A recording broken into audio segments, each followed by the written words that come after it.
Hello students, welcome to Arms Academy Digital. तो कैसे हैं आप लोग? मेरा नाम है अरुण कुमार, आपका अपना केमिस्ट्री एजुकेटर, और आज फिर से स्वागत करता हूं आपका इस नए लेक्चर में। आज हम स्टार्ट करेंगे lecture number 4 of chemical equilibrium. अगर आपने पिछले लेक्चर 3 देखे होंगे तो हमने लगभग लगभग सारा कुछ कर लिया है केमिकल इक्विलिब्रियम में, लेकिन आज जो हम बिल्कुल कंप्लीशन की तरफ है, और आज जो हम टॉपिक उठाने वाले हैं वो आपके एग्जाम पॉइंट ऑफ व्यू से सबसे ज्यादा इंपॉर्टेंट है। अब ऐसा मैं क्यों कह रहा हूं? क्योंकि अगर आप नीट के पीवाईक्यूज उठा के देखें या क्लास 11th के भी अगर आप एग्जाम देते हैं और उसके भी आप पिछले साल के कुछ 1-2 साल के पिछले पेपर्स देखेंगे, तो इस टॉपिक में से, इस पर्टिकुलर टॉपिक में से सबसे ज्यादा क्वेश्चंस आपको देखने को मिलेंगे। इस टॉपिक का नाम है ली चैटलियर्स प्रिंसिपल, और बहुत ही ज्यादा इंपॉर्टेंट टॉपिक है जो मैं आपको आज करवाने वाला हूं। इसमें से ये मान के चलो एक ना एक क्वेश्चन तो 100% आएगा। मैं गारंटी से कह सकता हूं कि एक क्वेश्चन इसमें से आता ही आता है। ठीक है, कि रिएक्टेंट की कंसंट्रेशन चेंज कर दी क्या होगा, अगर इसमें प्रेशर बढ़ा दिया तो क्या होगा, टेम्परेचर कम कर दिया क्या होगा। तो ये सारे इस टाइप के क्वेश्चंस आते हैं आपके, और इस चैप्टर का जो मेन टॉपिक है वो यही है।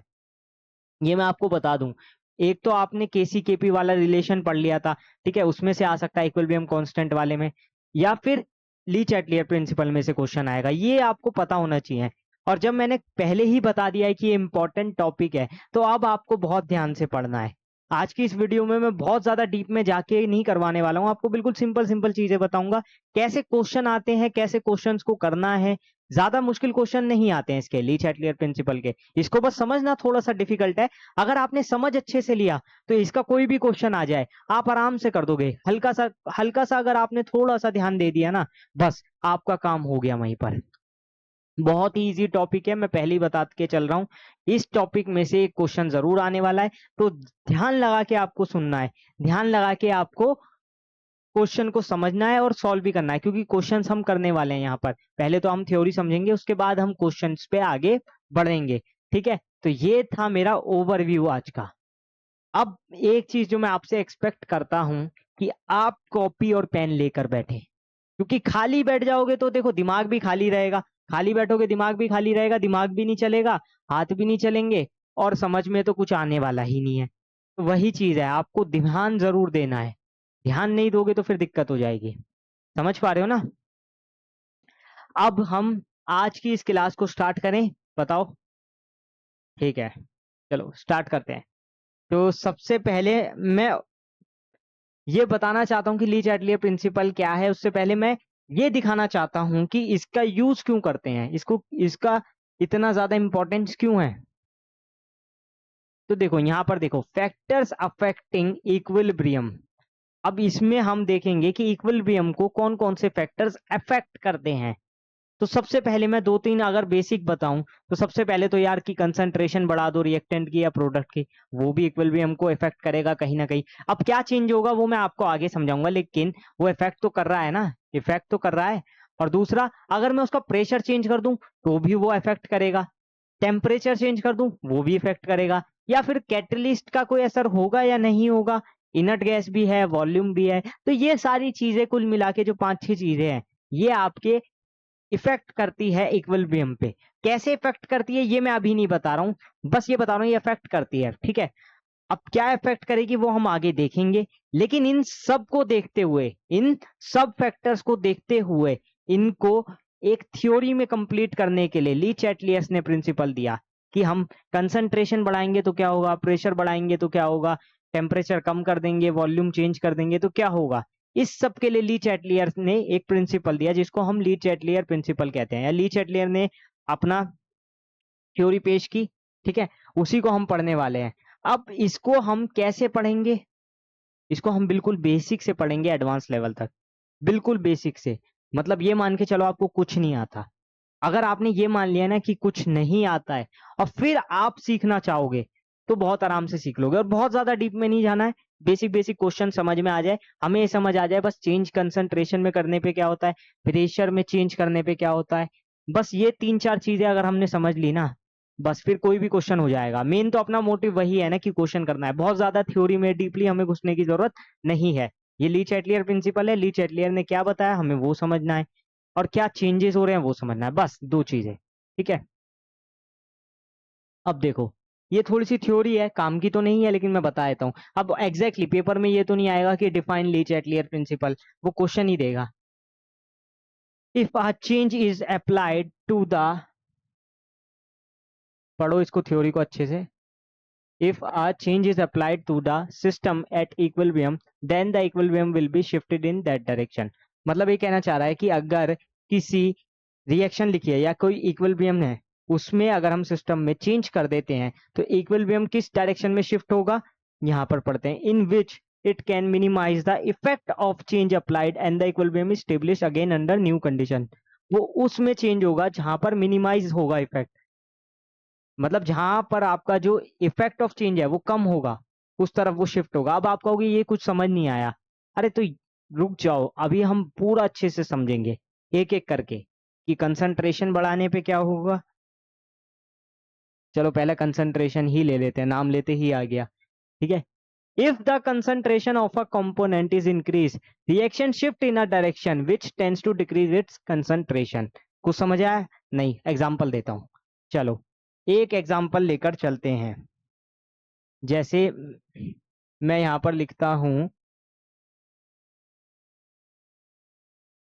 a प्लस बी, और समझो यहां पर इक्विलिब्रियम है, ठीक है। ए और बी क्या है, रिएक्टेंट, और सी क्या है, प्रोडक्ट। ये तो आपको पता होगा, रिएक्टेंट साइड, ये प्रोडक्ट साइड। अब अगर मुझे एक चीज बताओ, अगर मैं रिएक्टेंट साइड को बढ़ा दूं, रिएक्टेंट साइड को बढ़ा दूं, या तो मैं ए के नंबर ऑफ मोल्स बढ़ा दूं, या मैं बी के नंबर ऑफ मोल्स बढ़ा दूं, या फिर यूं कहूं, मोल्स और कंसंट्रेशन का तो रिलेशन होता है ना, तो जब मैं मोल्स बना रहा हूं तो कंसंट्रेशन भी बढ़ रही है, क्योंकि कंसंट्रेशन क्या होती है, number of moles upon volume in litre. Volume fix है और मैं नंबर ऑफ मोल्स बढ़ा रहा हूं, तो इसका मतलब कंसंट्रेशन भी बढ़ रही है। या मैं एक और तरीके से कहूं कि सीधे सीधे कंसंट्रेशन ही बढ़ा रहा हूं। तो अगर मैंने ए की कंसंट्रेशन बढ़ा दी तो क्या होगा, तो क्या होगा, अभी मुझे ये बताओ, नंबर ऑफ रिएक्टेंट्स बढ़ जाएंगे। ये एक चीज हो सकती है, क्योंकि अगर हम कंसंट्रेशन बढ़ा रहे हैं, इसका मतलब ये भी है या तो हमने वॉल्यूम कम कर दिया है या फिर हमने नंबर ऑफ मोल्स बढ़ा दिए हैं, ठीक है। तो यहाँ पर जो रिएक्शन होगी वो किस तरफ जाना पसंद करेगी, जब हम रिएक्टेंट साइड को बढ़ा रहे हैं तो क्या होगा, वो प्रोडक्ट फॉर्मेशन में पार्टिसिपेट करेंगे, यानी कि फॉरवर्ड रिएक्शन जाएगी। कहाँ जाएगी, फॉरवर्ड रिएक्शन जाएगी। और अगर मैं उल्टा करूं, इसके कंसंट्रेशन कम कर दूं या इसके नंबर ऑफ मोल्स कम कर दूं और इसके बढ़ा दूं, इसके बहुत ज्यादा कर दूं, तो क्या होगा, प्रोडक्ट ही बनता रहेगा। और प्रोडक्ट ज्यादा हो गया कंसंट और रिएक्टेंट कम हो गया, तो फिर ये उल्टा जाएगा। इक्विलिब्रियम करने के लिए इसे क्या करना होगा, अब ये प्रोडक्ट जो है इधर जाएगा, प्रोडक्ट इधर जाएगा रिएक्टेंट की तरफ। तो यानी रिएक्शन क्या हो गई, बैकवर्ड हो गई या फिर रिवर्स हो गई। जब रिएक्टेंट ज्यादा था तब तो ठीक है, वो प्रोडक्ट फॉर्मेशन में पार्ट ले रहा था, लेकिन जैसे ही हमने प्रोडक्ट को ज्यादा करा, वो क्या करेगा, वो फिर इस साइड आएगा, रिएक्टेंट की साइड, यानी कि उल्टा आएगा, बैकवर्ड रिवर्स आएगा। तो हमने दोनों केस देखे, जब हम रिएक्टेंट की कंसंट्रेशन बढ़ा रहे हैं या फिर जब हम प्रोडक्ट की कंसंट्रेशन या नंबर ऑफ मोल्स बढ़ा रहे हैं उसके, तो दोनों केसेस में क्या हो रहा है ये हमने देख लिया। तो मैं ये बोल सकता हूं, अगर इन दोनों केसेस से मैं ये बोल सकता हूं, if the concentration of reactant concentration of reactant is increased then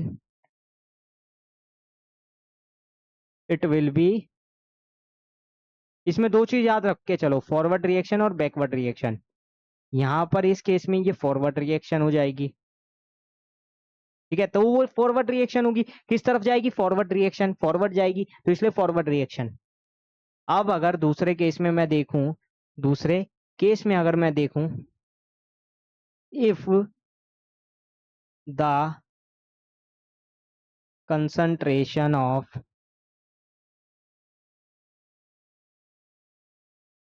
product is increased, then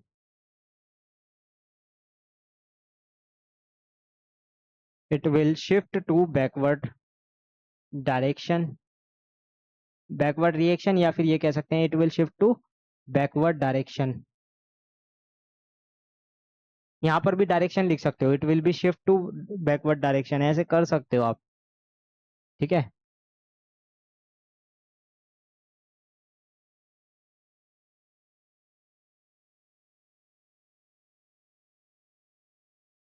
will be in forward direction, इस टाइप से आप लिख सकते हो। तो मतलब क्या है इसका कि जब हम रिएक्टेंट की कंसंट्रेशन बढ़ा रही है तो वो आगे भाग रहा है प्रोडक्ट की तरफ, यानी कि फॉरवर्ड रिएक्शन, क्योंकि वो प्रोडक्ट फॉर्मेशन में पार्ट्स ले रहा है। और जब हम प्रोडक्ट की कंसंट्रेशन बढ़ा दें और इसको कम कर दें या इसके नंबर ऑफ मोल्स बढ़ा दें, इसके बहुत कम कर दें, तो क्या होगा, ये उल्टा आएगा। ये उल्टा आएगा मतलब कौन सी रिएक्शन, बैकवर्ड, यानी कि कौन सी डायरेक्शन हो जाएगी, बैकवर्ड हो जाएगी। तो हमारी जो कंसंट्रेशन है उससे क्या हो रहा है, अगर हम उसे बढ़ा रहे हैं रिएक्टेंट की साइड पे, तो हमारी जो रिएक्शन है वो फॉरवर्ड डायरेक्शन में जा रही है, ठीक है ना। और जब हम कंसंट्रेशन ऑफ प्रोडक्ट बढ़ा रहे हैं तो उल्टा होगा। अरे एक का याद कर लो, दूसरे का तो अपने आप ही याद हो जाएगा, बताओ जल्दी। इसमें से एक को देख लो अच्छे से, किसको देखना है आपको, मैं कहता हूँ रिएक्टेंट वाला याद कर लो। हमेशा जब भी रिएक्टेंट की कंसंट्रेशन बढ़ाएंगे तो क्या होगा, फॉरवर्ड डायरेक्शन होगी। और जब भी हम प्रोडक्ट की कंसंट्रेशन बढ़ाएंगे और रिएक्टेंट की कम करेंगे तो क्या होगा, बैकवर्ड डायरेक्शन होगी, रिवर्स होगा। बस क्लियर है, यही तो होगा ना, इक्वलिब्रियम अटेन करना है ना नए चेंजेस के साथ, मेन तो गोल हमारा यही है। इसको और सिंप्लीफाई करके समझते हैं अब ऐसा क्यों होता है। वैसे तो मैंने आपको पूरा अच्छे से बता दिया याद करने के लिए, थोड़ा सा और डीपली बता देता हूँ। जैसे यहाँ एक इक्वेशन लिखी थी, a plus B gives c plus D. अब यहाँ पर रिएक्शन कोशिएंट वाला केस आपको पता है, क्यूसी। क्यूसी आपको पता है ना, रिएक्शन कोशिएंट कैसे निकालते थे, प्रोडक्ट की कंसंट्रेशन अपॉन रिएक्टेंट की कंसंट्रेशन, वैसे ही जैसे केसी निकालते थे। लेकिन क्यूसी और केसी में थोड़ा सा डिफरेंस होता था। केसी होता था हमारा equilibrium constant in terms of concentration, और क्यूसी हमारा रिएक्शन कोशिएंट होता है। तो ये तो हम रिएक्शन के लिए लेके चलते हैं, इक्विलिब्रियम के लिए नहीं। ये जब केसी के बराबर हो जाता है, यानी कि क्यूसी जब केसी के बराबर आ जाए तो वो फिर इक्विलिब्रियम है। अब देखो इस रिएक्शन में मुझे करना क्या होगा, ए और बी को ऐड कर दूं, ए और बी और ज्यादा ऐड कर दूं, यानी और ज्यादा नंबर ऑफ रिएक्टेंट मैंने बढ़ा दिए, तो यानी कि उसकी कंसंट्रेशन भी इंक्रीज कर जाएगी, है ना, क्योंकि वॉल्यूम फिक्स है। और जब मैं उसके नंबर ऑफ मोल्स बढ़ा रहा हूं तो क्या हो रहा है, कंसंट्रेशन बढ़ जाएगी। कंसंट्रेशन यही होती है ना आपकी, number of moles upon volume, ठीक है। तो जब मैं नंबर ऑफ मोल्स बढ़ा दूंगा तो कंसंट्रेशन भी बढ़ जाएगी, और जब कंसंट्रेशन भी बढ़ जाएगी तो क्या होगा, क्यूसी डिपेंड कर रहा है किस पे, प्रोडक्ट की कंसंट्रेशन अपॉन रिएक्टेंट की कंसंट्रेशन पे। तो जैसे ही मैंने रिएक्टेंट की कंसंट्रेशन बढ़ाई, रिएक्टेंट अपॉन में है कि ऊपर है, नीचे है ना, ए और बी की कंसंट्रेशन बढ़ाई यानी रिएक्टेंट की कंसंट्रेशन बढ़ाई, इसका मतलब क्या है कि ये बढ़ जाएगा। और क्यूसी तो इनवर्सली प्रोपोर्शनल है रिएक्टेंट की कंसंट्रेशन के। तो जैसे ही मैं रिएक्टेंट की कंसंट्रेशन बढ़ाऊंगा क्यूसी क्या हो जाएगा, कम हो जाएगा। क्यूसी क्या हो जाएगा, कम हो जाएगा, यानी वो इक्विलिब्रियम से पीछे हो जाएगा, इक्विलिब्रियम से पीछे हो जाएगा, यानी कि क्यूसी केसी से कम आएगा। ये वाला केस मैं आपको पहले भी बता चुका हूं, अगर आपने लेक्चर नंबर 2, 3 नहीं देखा है तो आपको समझ नहीं आने वाला है। क्यों, क्योंकि ये मैंने उसमें बहुत अच्छे से क्लियर करवाया है क्यूसी क्या होता है, केसी क्या होता है। एक बार जाके आप पिछले लेक्चर जरूर देखना। जब हम प्रोडक्ट की कंसंट्रेशन बढ़ा देंगे वो बहुत ज्यादा हो जाएगा, तो यानी कि क्या है कि वो कंप्लीशन की तरफ जा रही है, यानी वो इक्विलिब्रियम से आगे निकल जाएगा। यानी अगर मैं यहाँ इस केस में रिएक्टेंट की कंसंट्रेशन कम कर रहा होता और प्रोडक्ट की बढ़ा रहा होता तो उल्टा होता, तो क्यूसी केसी से ज्यादा हो जाता, ठीक है ना। अब देखो क्यूसी कम हो रहा है, क्यूसी कम हो रहा है, रिएक्शन कोएफिशिएंट कम हो रहा है, तो रिएक्शन किस तरफ जाएगी, यानी कि अभी तक ये ठीक चल रहा है, अभी तक ये इक्विलिब्रियम से पीछे है, तो इसको इक्विलिब्रियम अटेन करना है, तो ये कहाँ जाएगा, सीधा जाएगा, कहाँ जाएगा, सीधा। अगर ये केसी से ज्यादा आ जाता तो क्या होता, ये इक्विलिब्रियम से आगे निकल चुका है, अब इसको पीछे आना पड़ेगा, इक्विलिब्रियम से आगे निकल चुका है, इसको पीछे आना पड़ेगा। फिर इसको क्या करना पड़ता, फिर इसको क्या करना पड़ता, रिवर्स आना होता, बैकवर्ड आना होता। तो ऐसे आप याद कर सकते हो। और नहीं तो वो वाला तरीका सही है, रिएक्टेंट की कंसंट्रेशन बढ़ा दी है, इसका मतलब वो प्रोडक्ट फॉर्मेशन में पार्ट करेंगे, यानी फॉरवर्ड रिएक्शन होगी या फॉरवर्ड डायरेक्शन होगी, ठीक है। अब ये वाला देखो, दूसरे केस में अगर मैं ए और बी की जगह सी और डी की कंसंट्रेशन बढ़ा दूं, एडिशन ऑफ सी और डी का मतलब यही हुआ ना कि इसकी कंसंट्रेशन मैंने बढ़ा दी है, तो इसका मतलब क्यूसी देखो कंसंट्रेशन डिपेंड करता है प्रोडक्ट की कंसंट्रेशन अपॉन रिएक्टेंट की कंसंट्रेशन। अब मैंने किसकी कंसंट्रेशन बढ़ाई है, प्रोडक्ट साइड की, ये प्रोडक्ट साइड है ना, यहाँ पे देखो ध्यान से।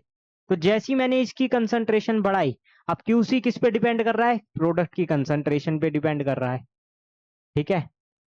और ये इसके डायरेक्टली प्रोपोर्शनल है, इनवर्सली नहीं, डायरेक्टली। तो होगा क्या, जैसे ही मैंने प्रोडक्ट की कंसंट्रेशन बढ़ा दी, जैसे ही मैंने प्रोडक्ट की कंसंट्रेशन बढ़ा दी, होगा क्या एकदम से, अब बवाल हो जाएगा, अब कमाल हो जाएगा। कैसे हो जाएगा कमाल? अरे जब मैंने इसकी कंसंट्रेशन बढ़ा दी है और क्यूसी इस पे डायरेक्टली प्रोपोर्शनल है, तो इसका मतलब ये क्या होगा, बढ़ जाएगा। ये क्या होगा, बढ़ जाएगा। और क्यूसी क्या हो जाएगा, क्यूसी बढ़ के केसी से ज्यादा हो जाएगा। बस यही होगा। जल्दी देख के बताओ होगा कि नहीं होगा। और जैसे ही ये इक्विलिब्रियम से आगे जाएगा, अब इसे पीछे आना पड़ेगा ना इक्विलिब्रियम के पास आने के लिए, यानी इक्विलिब्रियम पे आने के लिए इसको रिवर्स आना पड़ेगा, बैकवर्ड डायरेक्शन में आना पड़ेगा। और बैकवर्ड डायरेक्शन में आने के लिए ये क्या करेगा, पीछे आएगा, सिंपल सी बात है। और ये किस डायरेक्शन में रहेगा, बैकवर्ड डायरेक्शन में रहेगा। बस, तो ऐसे याद कर लो। या फिर वही है, प्रोडक्ट की कंसंट्रेशन बढ़ा रहे हैं, यानी कि क्या करना होगा, अब उसे रिएक्टेंट साइड में आने के लिए खुद को कम करना होगा, ऐसे समझो, तो बैकवर्ड आना पड़ेगा। रिएक्टेंट साइड बढ़ा रहे हैं तो रिएक्टेंट साइड की कंसंट्रेशन बढ़ा रहे हैं तो फॉरवर्ड डायरेक्शन, प्रोडक्ट साइड की कंसंट्रेशन बढ़ा रहे हैं तो बैकवर्ड डायरेक्शन। समझ गए? एक बार समझो इसको और अच्छे से, ये चीज क्लियर होनी बहुत जरूरी है। क्योंकि आगे आगे जब आप effect of pressure, effect of temperature पढ़ोगे, तो ये क्लियर होगा, तभी आप वो समझ पाओगे। क्योंकि सब एक दूसरे से ना कोरिलेटेड है। ऐसा नहीं होगा ये नहीं समझ पाए वो समझ जाओगे, या फिर वो नहीं समझ पाए तो ये समझ जाओगे। ऐसा कुछ नहीं है। ठीक है, आगे बढ़ूं। एक क्वेश्चन देख लेते हैं आगे बढ़ने से पहले, क्वेश्चन करना भी जरूरी है ना। क्वेश्चन में कह रहा है, what will happen if at equilibrium the concentration of one of the reactant is increased? मतलब ये मुझसे ये पूछना चाह रहा है कि क्या होगा अगर मैं इक्विलिब्रियम पे कंसंट्रेशन एक रिएक्टेंट की बढ़ा दूं। जैसे सपोज करो कोई रिएक्शन लिखी है, A plus B gives C. ठीक है, वही वाली सिंपल रिएक्शन लिखता हूं मैं, क्यों ज्यादा तामझाम करना। अब इसमें देखो ये कहना चाह रहा है कि किसी भी एक रिएक्टेंट की, दो रिएक्टेंट है इसमें सपोज करो, इसमें से किसी भी एक रिएक्टेंट की कंसंट्रेशन में इंक्रीज कर दूं। सपोज करो मैंने ए की कंसंट्रेशन इंक्रीज कर दी या बी की कंसंट्रेशन इंक्रीज कर दी, तो हो क्या रहा है, रिएक्टेंट साइड की कंसंट्रेशन बढ़ रही है। एंड वी नो दैट जब रिएक्टेंट साइड की कंसंट्रेशन बढ़ती है तो इक्विलिब्रियम किस तरफ शिफ्ट होता है, किस तरफ शिफ्ट होता है, फॉरवर्ड डायरेक्शन में शिफ्ट होगा। कहाँ होगा, फॉरवर्ड डायरेक्शन में। तो equilibrium will shift in the forward direction. ये चीज तो मैं पहले ही बता चुका हूं।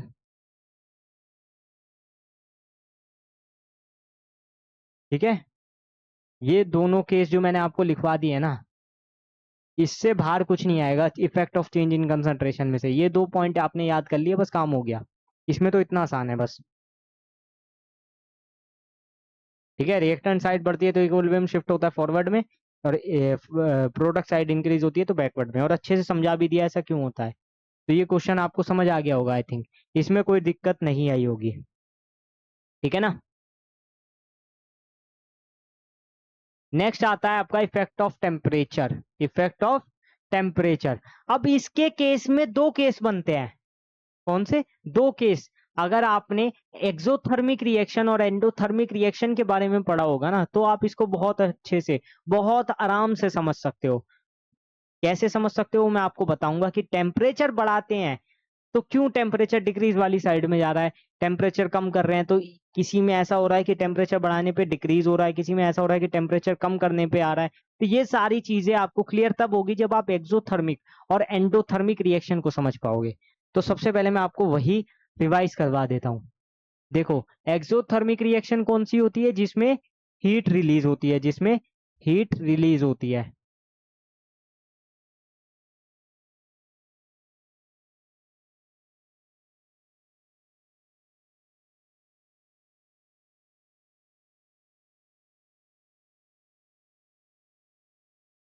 और इसके लिए डेल्टा एच क्या होता है, ये याद रखना हमेशा। डेल्टा एच क्या होता है, निगेटिव होता है। हमेशा याद रखना है, डेल्टा एच क्या आएगा, निगेटिव। और एंडोथर्मिक रिएक्शन के लिए क्या होता है, दोनों केस समझने के लिए ये आपको रिवाइज कराना बहुत ज्यादा जरूरी है। एंडोथर्मिक रिएक्शन के केस में होता है हीट एब्जॉर्ब होगी। क्या होगी, हीट एब्जॉर्ब होगी।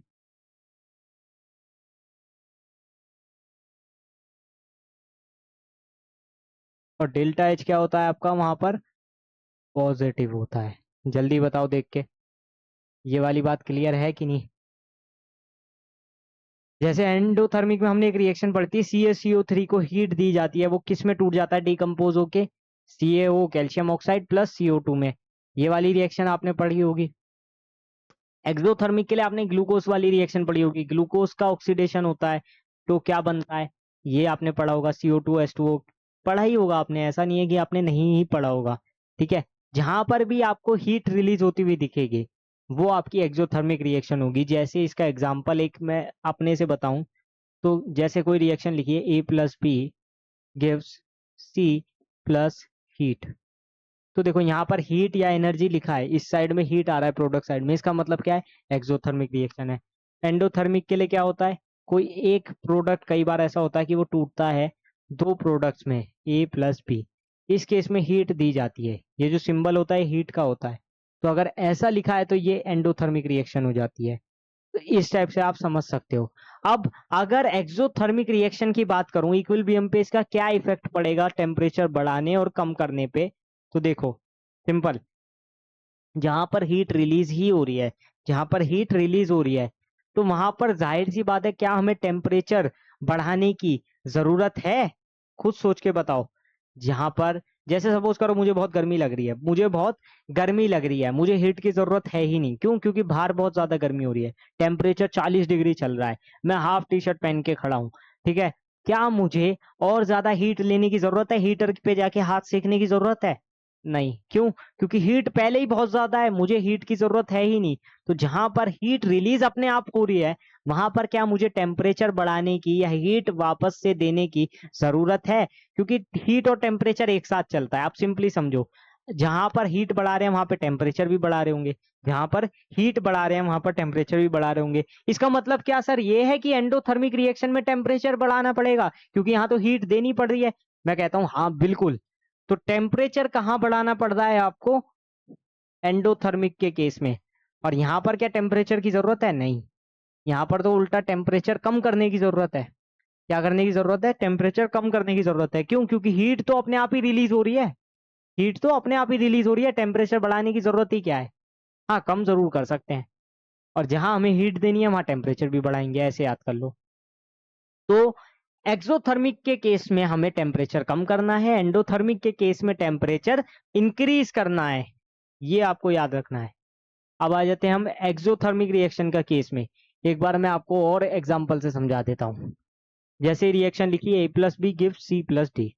आपने कहा ठीक है, बिल्कुल सही बात है। जैसे ही आपने देखा डेल्टा एच निगेटिव, अरे बाप रे, इसका मतलब एक्सोथर्मिक रिएक्शन, और कुछ देखने की जरूरत नहीं। क्योंकि अब आप क्लास 10th में नहीं हो कि आपको लिख के आएगा कि प्लस हीट ऐसे दिखाए कि हीट रिलीज हो रही है। अब आपको सिर्फ साइन कन्वेंशन देख के समझ जाना है एंथैल्पी का, कि अगर निगेटिव है इसका मतलब एक्सोथर्मिक रिएक्शन है। क्या है? Exothermic reaction. डेल्टा एच मैं आपको समझा चुका हूँ इसी चैप्टर में, अगर आप मेरा सेकंड लेक्चर देखेंगे, सेकंड या थर्ड लेक्चर में मैंने बता दिया, डेल्टा एच का एक फॉर्मूला भी है और सॉल्यूशन भी करवाया क्वेश्चन का।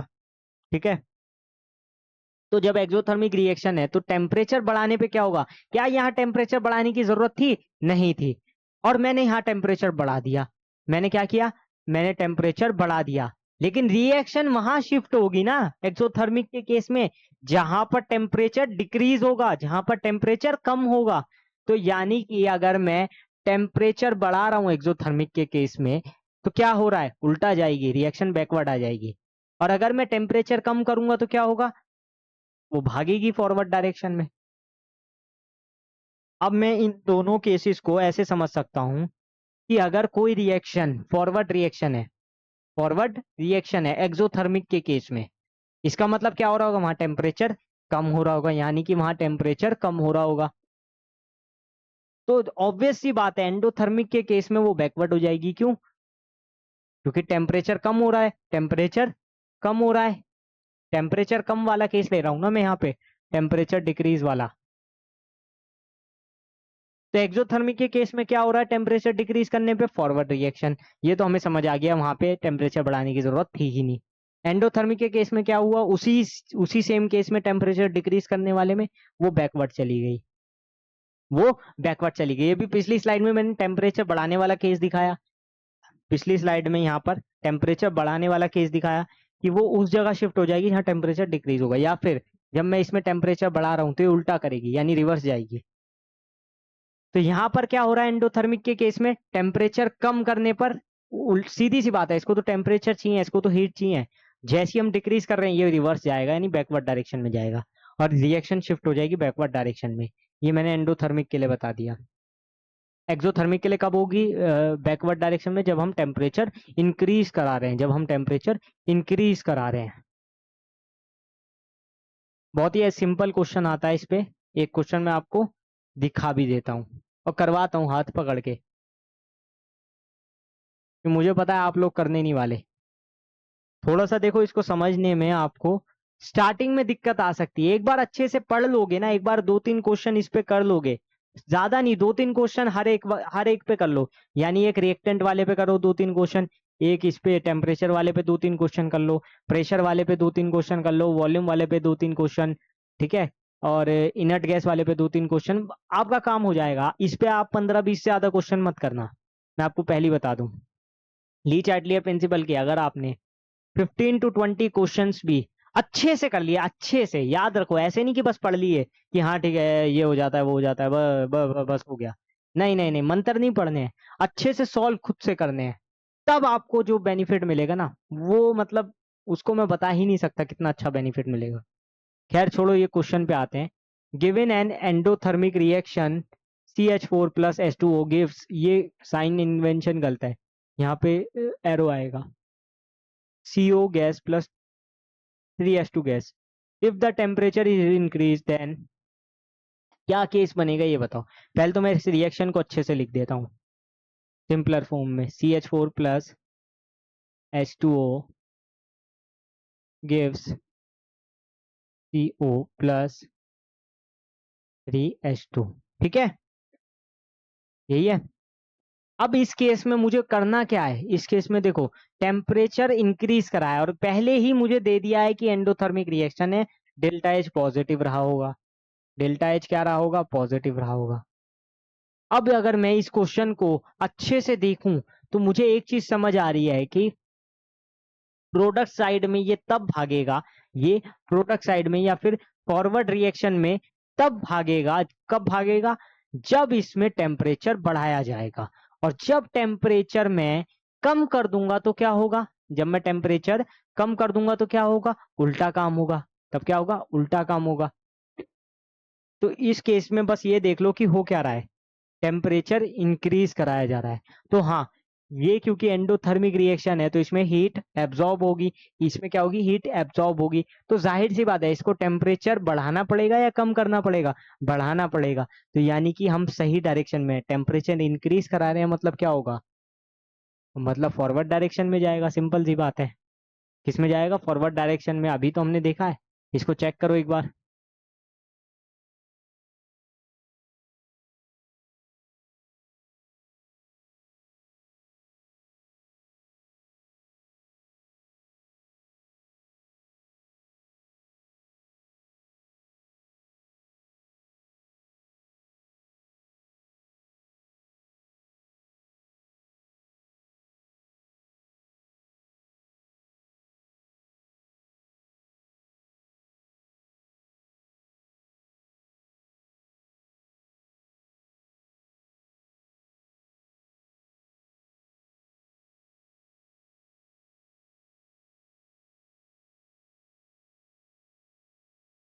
क्लियर है ना, मतलब ज्यादा डिफिकल्ट तो नहीं है।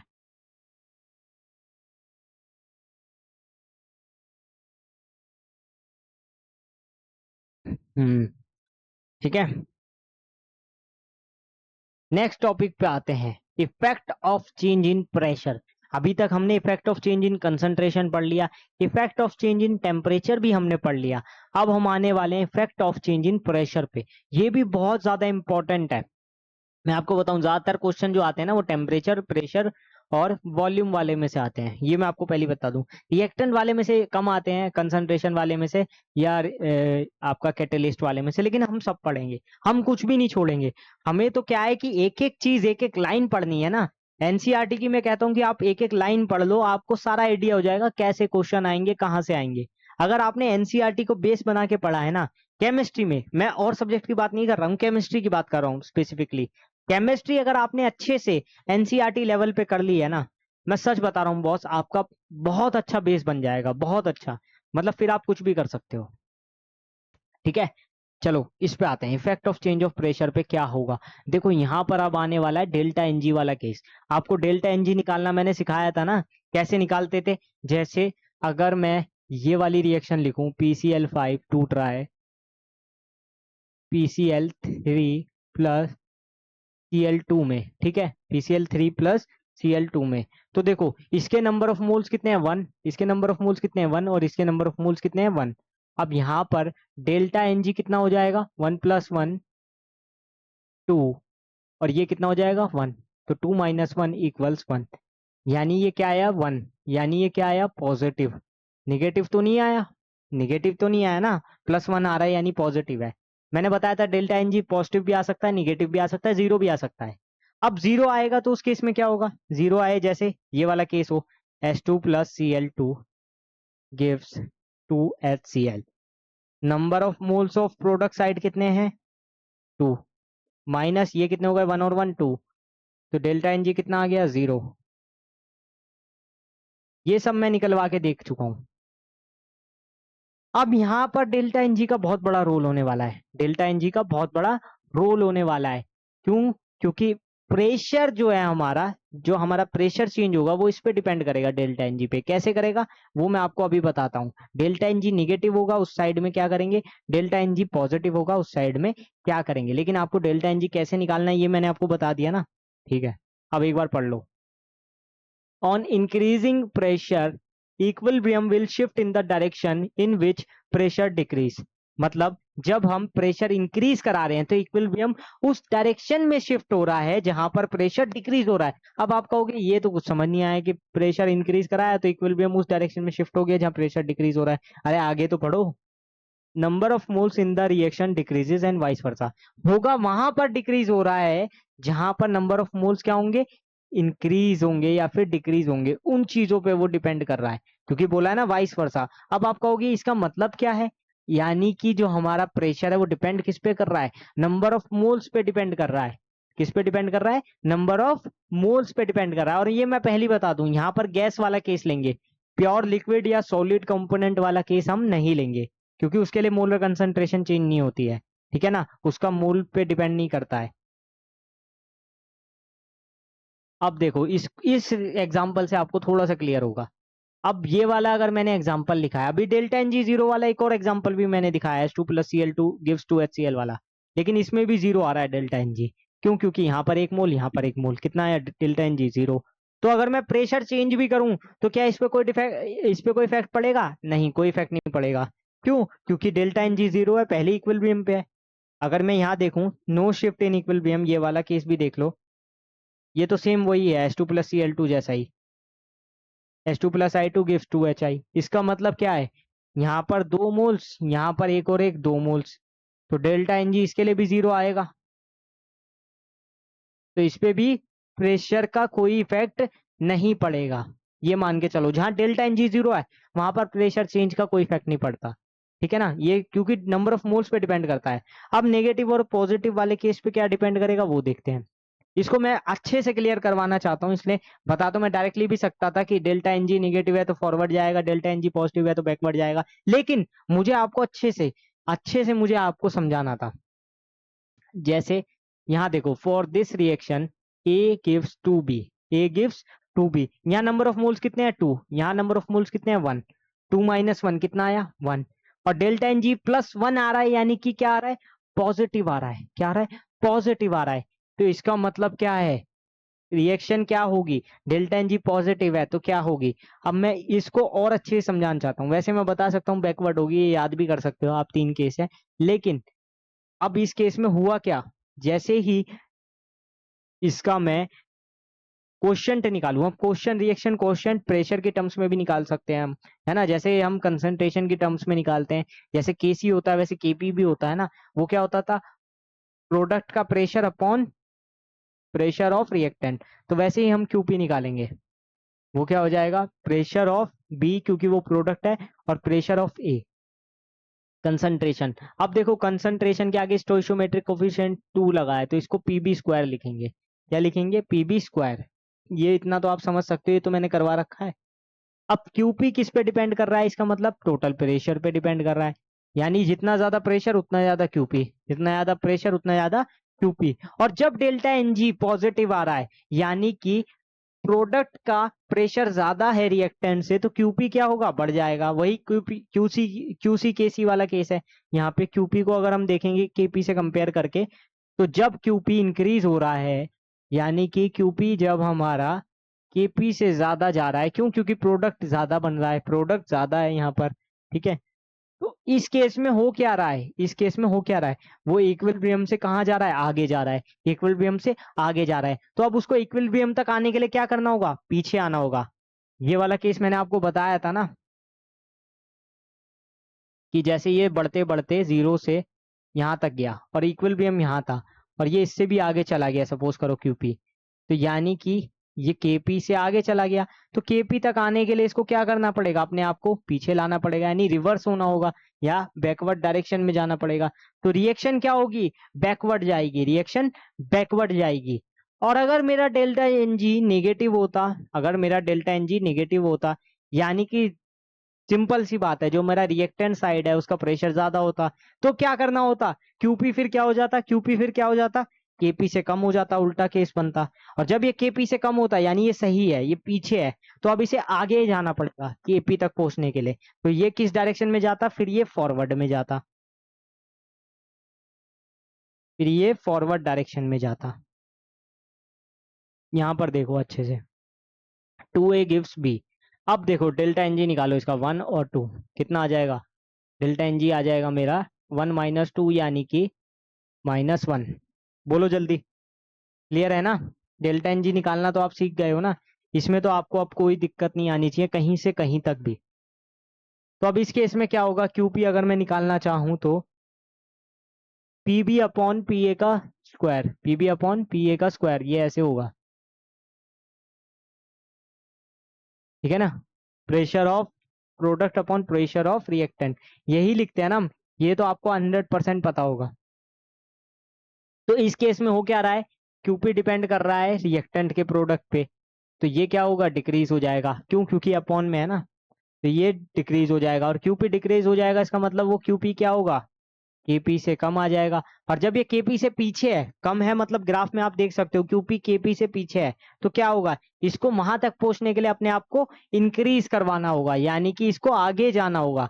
और आगे जाना होगा इसका मतलब क्या है, रिएक्शन किस डायरेक्शन में जाएगी, फॉरवर्ड डायरेक्शन में जाएगी, सिंपल। पिछला जो केस देखा उसका उल्टा कर दो जस्ट, ठीक है।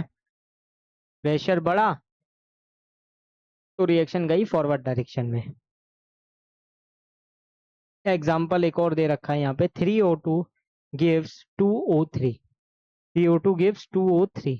अब इस केस में हुआ क्या, इस केस में हुआ क्या, यहाँ पर नंबर ऑफ मोल्स थे 2, यहाँ पर नंबर ऑफ मोल्स थे 3, डेल्टा एनजी आया मेरा क्या, निगेटिव।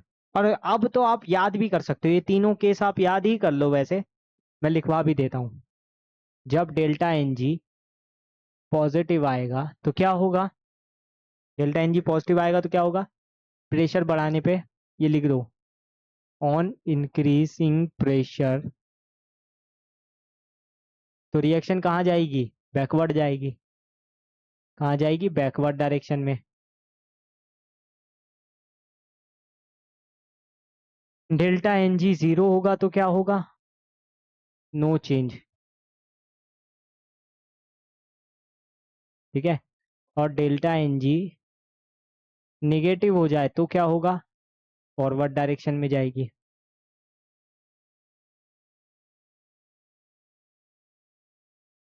बोलो हाँ या ना, क्या ना, यहाँ से हमने यही चीज सीखी है ना, कि डेल्टा एन जी निगेटिव था तो कहाँ जा रही थी, forward reaction, delta N g positive आ रहा था तो बैकवर्ड जा रही थी। जल्दी से बताओ, ये चीज क्लियर है कि नहीं? अब कोई भी सवाल आएगा प्रेशर पे, इफेक्टिंग प्रेशर पे, तो वो आप कर पाओगे कि नहीं कर पाओगे? तो आपको ये समझ आ रहा है ना कि चेंज कर रहे हैं प्रेशर तो क्या हो रहा है। आगे भी जब आप इनर्ट गैस वाला केस या वॉल्यूम वाला केस देखोगे ना, तो ये वाली चीज आपको वहां पर भी हेल्प करने वाली है, ये मैं आपको पहले ही बता देता हूँ। ये चीज आपको वहां पर हेल्प करेगी सिंपली। और क्वेश्चंस आपको इजी ही आएंगे, कोई बहुत ज्यादा डिफिकल्ट क्वेश्चन इस टॉपिक में से नहीं आते हैं, नहीं आते, मैं क्लियर बोलता हूँ। अगर आ जाए तो बताना। बस हाँ, तैयारी आपकी एक नंबर की होनी चाहिए। तैयारी आपकी एक नंबर की नहीं है तो आपके लिए इजी क्वेश्चन भी डिफिकल्ट हो जाएगा। और अगर आपकी तैयारी अच्छी है तो कोई भी क्वेश्चन आ जाए आपसे आराम से हो जाएगा। और जिसकी तैयारी नहीं होती उससे क्वेश्चन हिलते भी नहीं है, उससे एक भी क्वेश्चन नहीं हिलता है। क्यों? क्योंकि वो पढ़ा नहीं है। यही तो फर्क होता है एक टॉपर में और एक बैक बेंचर में। वैसे बैक बेंचर भी टॉपर हो सकता है, बैक बेंचर बोलना गलत होगा, मैं बोलूंगा टॉपर और फेलियर में। फेलियर, फेल होने वाला बच्चा वही होता है हमेशा जो पढ़ाई नहीं करता है, ये बात सबको पता है।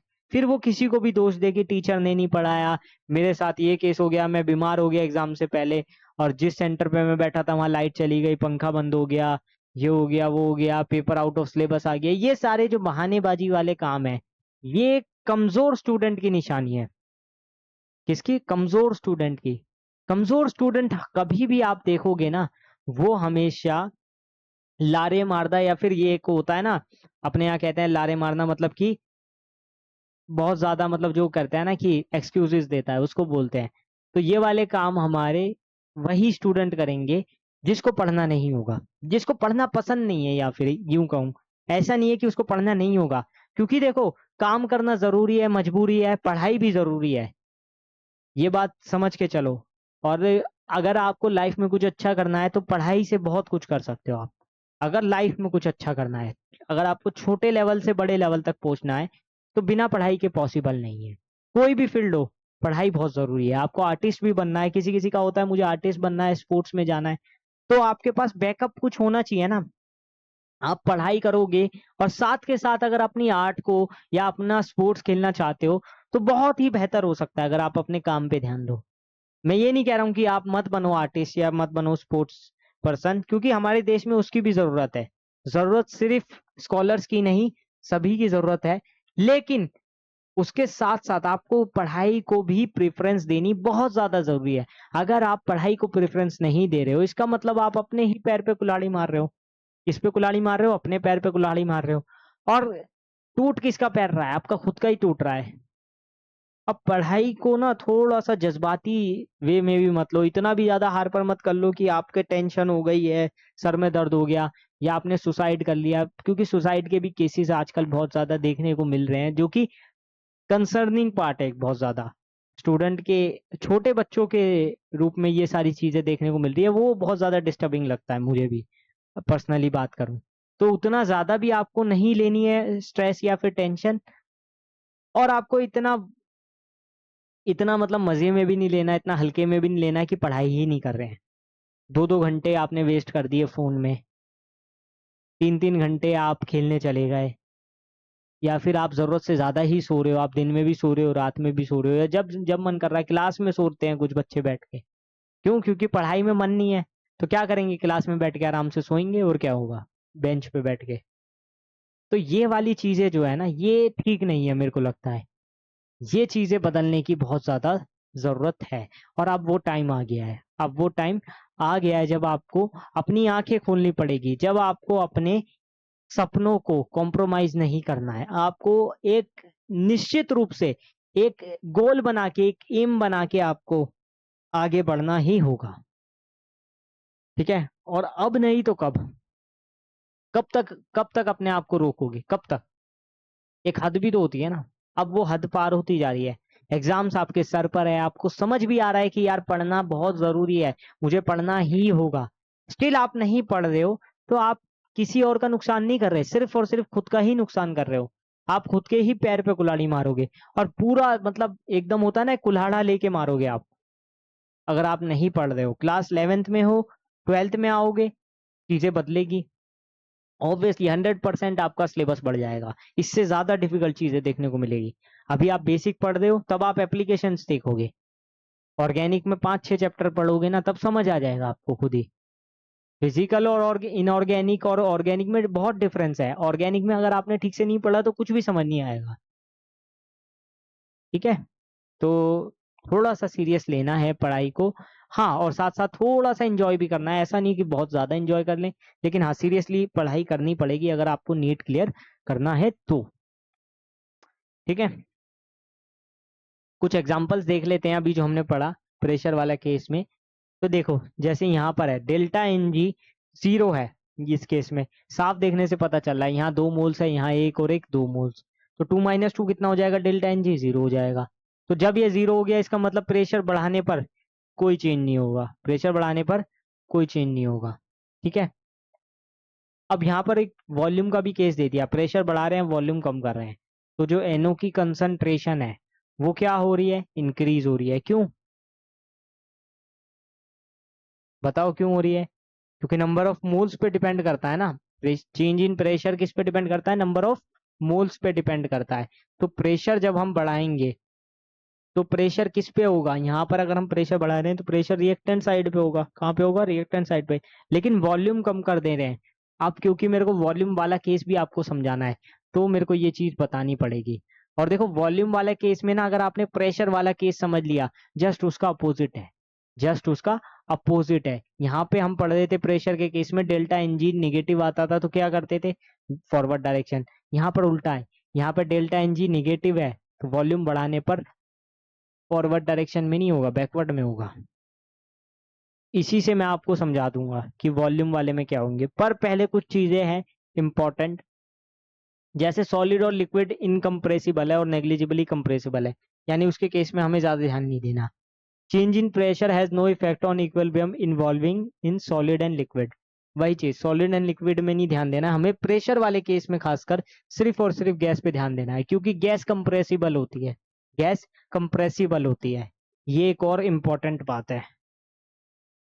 अब आ जाते हैं effect on change in volume. Effect of change in volume, अभी मैं बता रहा था ना, मुझे चेंज इन वॉल्यूम वाला केस करवाना है, तो यही चीज थी। इससे पहले एक क्वेश्चन मैं आपसे पूछना चाहूंगा, अभी तक जो करवाया है एक क्वेश्चन है, मुझे पूछना था ये आपसे। ये बताओ, N2 + 3H2 गिव्स 2NH3। ठीक है, डेल्टा एच इसमें दिया हुआ है -9 समथिंग कुछ भी। ठीक है, या फिर मैं और ज्यादा कंफ्यूज भी नहीं करता, मैं सिंपली लिख देता हूँ निगेटिव है। ठीक है, अब इस केस में मुझे बताओ, विच factors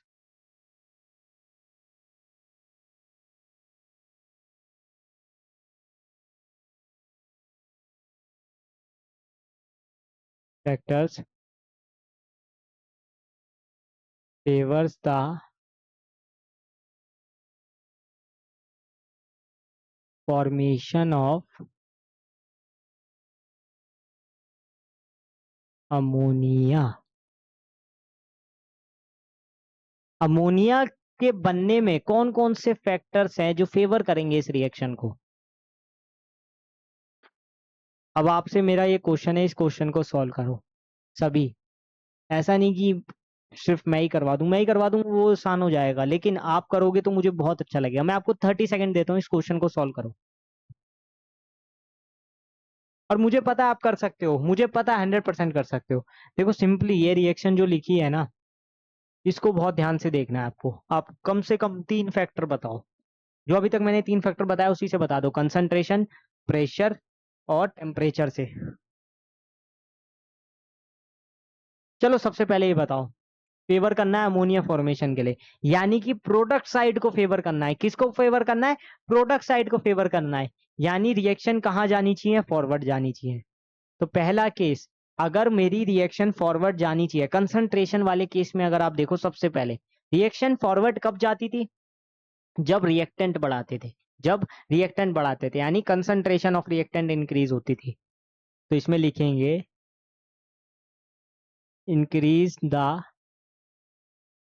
concentration of reactant side या एनी रिएक्टेंट?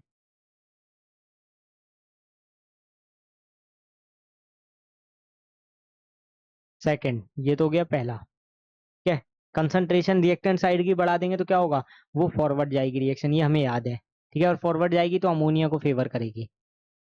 दूसरे केस में कब फॉरवर्ड जाती है, अगर टेम्परेचर वाला केस लूं, तो पहले मुझे देखना है रिएक्शन एक्सोथर्मिक है एंडोथर्मिक है, तो वो मुझे इस साइन से पता चल गया। डेल्टा एच निगेटिव है यानी कि एक्सोथर्मिक रिएक्शन है। और एक्सोथर्मिक रिएक्शन में टेम्परेचर बढ़ाने की जरूरत होती थी या कम करने की जरूरत होती थी?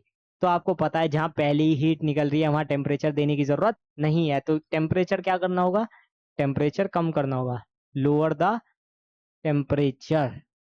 क्यों? क्योंकि ये कौन सी रिएक्शन है, एक्सोथर्मिक रिएक्शन है। ये बहुत जरूरी, मेरे दिमाग में आया एकदम से क्वेश्चन, स्ट्राइक किया तो मुझे लगा ये करवा देना चाहिए। थर्ड, आप देखो, ये तो हो गया टेम्परेचर वाला केस। प्रेशर के केस में क्या लेते थे, प्रेशर के केस में जहां नंबर ऑफ मोल्स क्या होंगे, कम होंगे, उस तरफ जाएगा। डेल्टा एनजी देख लो, क्या देख लो, डेल्टा एनजी। तो डेल्टा एनजी इसका कितना आ रहा है, अगर मैं इसको सॉल्व करूं तो ये हो गया 2 और ये हो गया 4, कितना आ गया, -2। क्योंकि देखो 1 + 3, 1 + 3 ये लेंगे ना, तो 2 - 1 + 3 यानी कि 2 - 4, तो कितना आ गया, -2।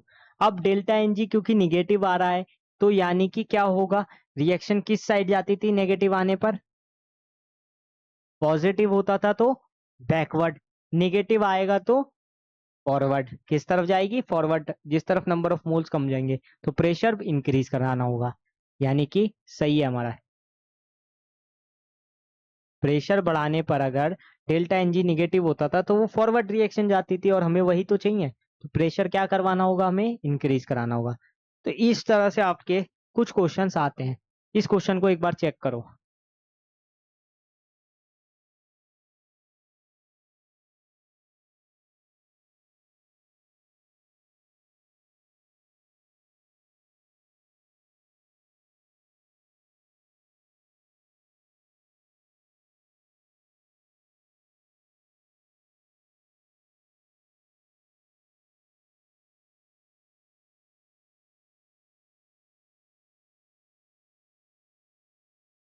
समझ पा रहे हो ना आप? थोड़ा सा इमेजिन करने की जरूरत है, बस थोड़ा सा इमेजिन, बहुत ज्यादा इमेजिन भी नहीं करना, लेकिन थोड़ा सा अगर आप इमेजिन कर पाओगे ना तो केमिस्ट्री को बहुत आराम से आप समझ लोगे।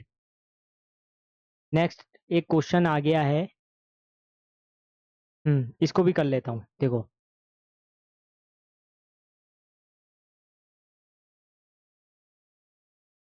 क्वेश्चन में पूछा, in what manner will increase of pressure affect the following equation, यानी कि इक्वेशन क्या है, carbon plus H2O gives CO+H2, carbon solid plus H2O।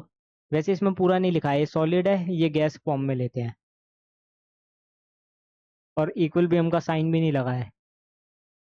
काफी सारी दिक्कतें हैं इसमें, चलो मैं इसको सही करके लिखता हूँ। एक्चुअली में टाइपिंग मिस्टेक हो जाती है थोड़ी बहुत, तो वो चल जाता है, ठीक है, उसको हम यहाँ डायरेक्टली भी ठीक कर सकते हैं। अब ये जो सॉलिड वाला है इसकी तरफ देखो भी मत, देखना कहाँ है, यहाँ पर CO+H2 बन रहा है, यहाँ पे H2O गैस है। ठीक है, इसको मुझे सिर्फ चेक करना है और किसी को चेक नहीं करना है। अब प्रेशर वाला केस है, सॉलिड पे तो डिपेंड ही नहीं करता, गैस गैस पे डिपेंड करेगा। तो मुझे सिर्फ कहाँ देखना है, इस तरफ देखना है। नंबर ऑफ मोल्स कहाँ पर ज्यादा है, नंबर ऑफ मोल्स कहाँ पर ज्यादा है, नंबर ऑफ मोल्स वहां पर ज्यादा है। और वो कहाँ पर शिफ्ट होगा, इसका मतलब डेल्टा एनजी निकाल के देख लो, डेल्टा एनजी कितना आ जाएगा इसका, 2 - 1 यानी कि 1, 2 - 1 यानी कि 1। तो डेल्टा एनजी कितना आया, 1 आया। और डेल्टा एनजी 1 आया तो रिएक्शन क्या हो गई, क्योंकि डेल्टा एनजी 1 आने का मतलब ये है ये पॉजिटिव आया है, क्या आया है, पॉजिटिव आया है। और पॉजिटिव के केस में कहाँ जाती थी, बैकवर्ड जाती थी रिएक्शन, कहाँ जाती थी, बैकवर्ड, तो ये रिवर्स जाएगी, सिंपल। अब बताओ इस क्वेश्चन में क्या था, इससे सिंपल क्वेश्चन आ सकता है क्या पेपर में? और ये बच्चे गलत करके आते हैं, इस क्वेश्चन में बच्चे कंफ्यूज होते हुए देखे हैं मैंने, इस क्वेश्चन में जिसमें होने का मतलब ही नहीं होता। अरे सिंपल समझ आ रहा है, डेल्टा एन जी पॉजिटिव है तो क्या होता है, डेल्टा एन जी निगेटिव है तो क्या होता है। ठीक है, अब चेंज इन वॉल्यूम वाला केस आता है, कोई छूट गई क्या स्लाइड, नहीं नहीं सही है। चेंज इन वॉल्यूम का केस बिल्कुल सिंपल सा है। मैं प्रेशर से आपको कोरिलेट इसीलिए करा रहा था, अगर आपने प्रेशर वाला कॉन्सेप्ट समझ लिया ना तो मान के चलो आपको वॉल्यूम वाला फिर कुछ नहीं है, वॉल्यूम वाला केस तो फिर हलवा है सिंपली। तो देखो क्या करेंगे effect of change in volume में, जैसे रिएक्शन है ए टू बी, ठीक है, डेल्टा एन जी यहाँ पर 0 है, तो इस केस में क्या होगा, कोई फर्क नहीं पड़ेगा, वॉल्यूम चेंज ही नहीं होगा। वॉल्यूम चेंज होने पे इक्विलिब्रियम शिफ्ट ही नहीं होगा कहीं, वो वहीं का वहीं रहेगा अगर डेल्टा एन जी 0 आ गया।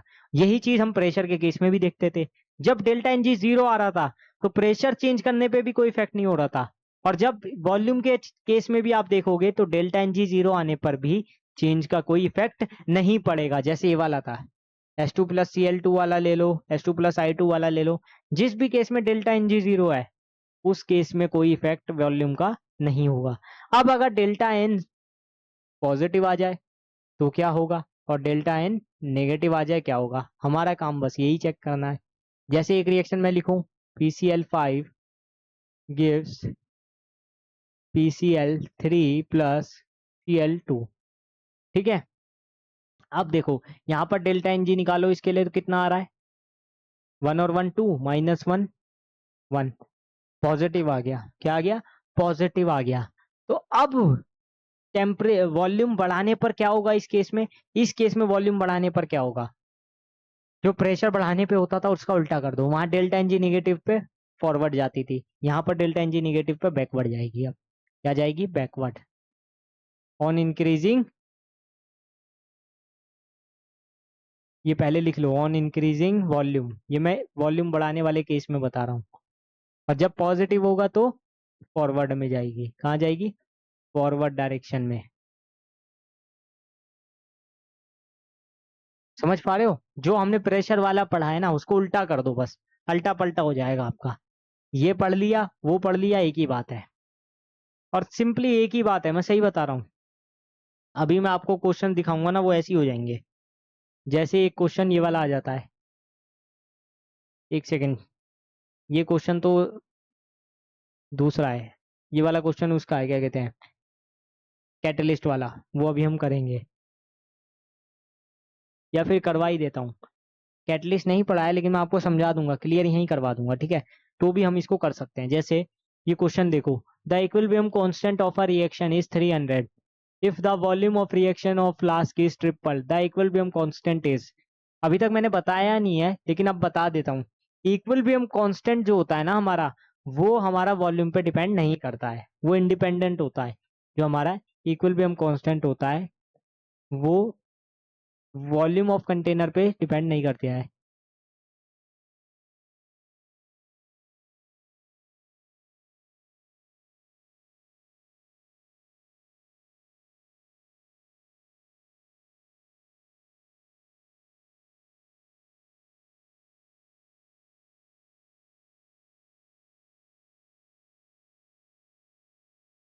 तो जब हमारा इक्विलिब्रियम कांस्टेंट इंडिपेंडेंट है तो उसकी वैल्यू जितनी दी है उतनी ही रहेगी, यानी कितनी दी थी 300, तो यहाँ पर भी 300 ही रहेगी, कोई चेंज नहीं होने वाला, ठीक है ना।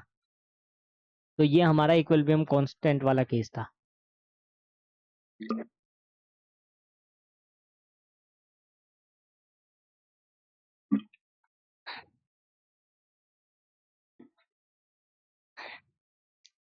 ठीक है, अब एक देखते हैं हम effect of change in volume. इस केस में क्या होता है कि हम वॉल्यूम चेंज करा रहे हैं तो क्या हो रहा है। देखो यहाँ पे लिखा है A2B, क्या लिखा है A2B, delta N g positive है, क्यों, क्योंकि 2 - 1 कितना आया 1, ठीक है। अब डेल्टा एन जी पॉजिटिव है, इसका मतलब क्या है, वॉल्यूम इंक्रीज कराने पे इस केस में क्या होगा, जब पॉजिटिव होता है वो फॉरवर्ड जाएगी, रिएक्शन कहाँ जाएगी, फॉरवर्ड जाएगी, देखो लिखा भी है, इसको और अच्छे से क्लियर कर लो। इस वाले केस में कितना आ रहा था, डेल्टा डेल्टा एन जी 1 आ रहा था, तो फॉरवर्ड ही होगी, ये मैं आपको बता भी चुका हूँ। इस वाले केस में देखो इसका कितना आएगा, डेल्टा एन जी -1 आ जाएगा, 1 - 2 कितना आया, -1, यानी कि नेगेटिव आया। निगेटिव आने का मतलब यह है वॉल्यूम बढ़ाने पर क्या हो रहा है, इस केस में रिएक्शन बैकवर्ड जा रही है। कहाँ जा रही है? बैकवर्ड जा रही है, तो कोई इफेक्ट नहीं पड़ रहा। एक और एग्जांपल है ये वाला, देखो 3O2 गिव्स 2O3। यहाँ पर भी 2 - 3 करेंगे तो -1, यानी कि निगेटिव आ रहा है, और निगेटिव आ रहा है इसका मतलब क्या है, बैकवर्ड जाएगा। प्रेशर वाले से कर लो, प्रेशर वाले का याद कर लिया, वॉल्यूम वाले का अपने आप याद हो जाएगा। डेल्टा एनजी निकालना आपको आता है। या फिर मैं ये भी कह सकता हूँ कि वॉल्यूम बढ़ाने पर ये उस तरफ जाता है जहां पर नंबर ऑफ मोल ज्यादा होते हैं कभी भी। जैसे 2A, यहाँ पर नंबर ऑफ मोल ज्यादा थे तो ये बैकवर्ड डायरेक्शन में गया। अब अगर मैं पीछे देखूं तो यहाँ 2B यानी प्रोडक्ट साइड में नंबर ऑफ मोल ज्यादा थे, तो ये उस तरफ गया यानी फॉरवर्ड गया। तो डायरेक्शन का आप ऐसे भी पता लगा सकते हो। ठीक है, इसमें कोई दिक्कत वाली बात नहीं है, कोई भी दिक्कत वाली बात नहीं है, ये आपके ऊपर है कैसे करना चाहते हो। अब एक एग्जाम्पल मुझे कराना था जो मैं करवाने वाला हूं आपको। एग्जाम्पल में है for the reaction 3S2 plus N2 gives 2NH3। ये है पर प्रोसेस जो अभी मैंने आपको एक क्वेश्चन भी दिया था ना कि क्या क्या चेंजेस करेंगे तो क्या क्या होगा, ये वाला क्वेश्चन अभी जस्ट पहले करवाया मैंने। तो देखो इसमें हो क्या रहा था, वॉल्यूम बढ़ाने पर क्या हो रहा था, प्रेशर कम करने पे क्या हो रहा था, बैकवर्ड शिफ्ट, ये सारी चीजें हमने देख ली थी। अब देखो number of moles of hydrogen बढ़ रहे हैं, number of moles of nitrogen बढ़ रहे हैं, number of moles of NH3 कम हो रहे हैं। ये चीज मुझे समझ आ रही है। क्यों समझ आ रही है? क्योंकि रिएक्शन बैकवर्ड शिफ्ट हो रही है वॉल्यूम बढ़ाने पर। क्यों? अरे अभी तो बताया डेल्टा एन जी, जहां पर नंबर ऑफ मोल्स ज्यादा होंगे उस तरफ जाएगा वॉल्यूम बढ़ाने पे, और प्रेशर का क्या होता है, जहां पर नंबर ऑफ मोल्स कम होते हैं उस तरफ जाते हैं। तो बैकवर्ड शिफ्ट के लिए अगर मुझे देखना हो तो बैकवर्ड शिफ्ट ही कर रही है। क्यों? क्योंकि डेल्टा एन जी नेगेटिव है। डेल्टा एन जी निकालो कितना हो गया, 2 - 4 -2। और जब डेल्टा एन जी नेगेटिव आ जाए तो वॉल्यूम बढ़ाने पर क्या होता है, बैकवर्ड शिफ्ट।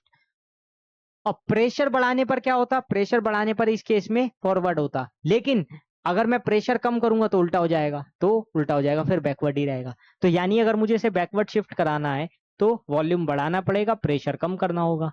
वॉल्यूम बढ़ाना पड़ेगा और प्रेशर कम करना पड़ेगा, यानी हाई वॉल्यूम लो प्रेशर, यही होगा। तो हुआ क्या, कंसंट्रेशन ऑफ ये number of moles of hydrogen concentration भी बोल सकते हो, क्योंकि कंसंट्रेशन भी क्या है, number of moles upon volume in litre. ये सब इंक्रीज हो रहा है और एन का number of moles of NH3 कम है। ठीक है, एक और देखो NH4COONH2 सॉलिड है, ये टूटा गैस में और एक और गैस में, CO2 भी गैस। ठीक है, तो यहाँ पर अगर आप देखोगे तो डेल्टा Ng कितना है, 2 है, पॉजिटिव है। 2 - 0 = 2। ठीक है, अब इस केस में अगर मैं देखूं तो सॉलिड का तो कंसंट्रेशन कुछ मैटर ही नहीं करता है, सॉलिड का कंसंट्रेशन मैटर ही नहीं करता। डेल्टा एनजी पॉजिटिव है, डेल्टा एनजी पॉजिटिव है तो क्या होगा, वॉल्यूम बढ़ाने पर फॉरवर्ड जाएगा, वॉल्यूम बढ़ाने पर फॉरवर्ड जाएगा। तो number of moles of CO2 बढ़ रहा है, number of moles of NH3 बढ़ रहा है। ठीक है, कंसंट्रेशन को हमने सेम ही रखा है वैसे, उसमें क्योंकि जरूरत नहीं पड़ी। तो ये हो गया प्रेशर वाला केस। अब आ जाते हैं एक और मोस्ट इंपॉर्टेंट केस पे, which is catalyst and effect of catalyst. वैसे मैं आपसे एक क्वेश्चन पूछूं कि व्हाट इज कैटलिस्ट, तो मुझे लगता है आधी से ज्यादा क्लास बताएगी और बोलेगी कैटलिस्ट वो होता है जो रिएक्शन का रेट बढ़ा दे, यानी रिएक्शन को जल्दी से करवा दे। तो मैं कहता हूँ बिल्कुल सही है, जो रिएक्शन के रेट को चेंज करे वही तो कैटलिस्ट है। कैटलिस्ट क्या करता है, रिएक्शन का रेट बढ़ा देता है जल्दी से। जैसे कि बहुत एक क्रिकेट मैच चल रहा था, 10 ओवर में सिर्फ 60 रन बने, T20 मैच था, 2 विकेट गिरे थे। अब तीसरा भी गिर गया, तो टीम क्या करेगी, टीम को चाहिए 170 180 रन बोर्ड पे, तो वो क्या करेगी, अपना एक स्लॉगर या फिर एक हिटर को भेज देगी, जिसके विकेट होने से कोई फर्क नहीं पड़ेगा, जिसके विकेट होने से कोई फर्क नहीं पड़ेगा। जैसे टीम इंडिया में बात करें तो हार्दिक पांड्या है। ठीक है, नीचे से और भी एक दो प्लेयर आते हैं जो मारते हैं, मतलब उठा के, जिनको मतलब मारना आता है अच्छे से, तो उन प्लेयर को भेज देते हैं ताकि ये क्या करें वहां जाकर, ताकि ये ताबड़तोड़ बल्लेबाजी करें और जो हमारा ओवर रेट है यानी कि जो रन रेट है उसको बढ़ा दे। तो यानी कि हार्दिक पांड्या एक तरीके से कैटलिस्ट है टीम में। क्यों? क्योंकि वो क्या कर रहा है, क्योंकि वो क्या कर रहा है, गेम का यानी कि जो हमारा मैच चल रहा है, जो हमारी बैटिंग चल रही थी सुस्त एकदम, उसको क्या कर दे, एकदम से बढ़ा दे, उसका रेट बढ़ा दे एकदम से।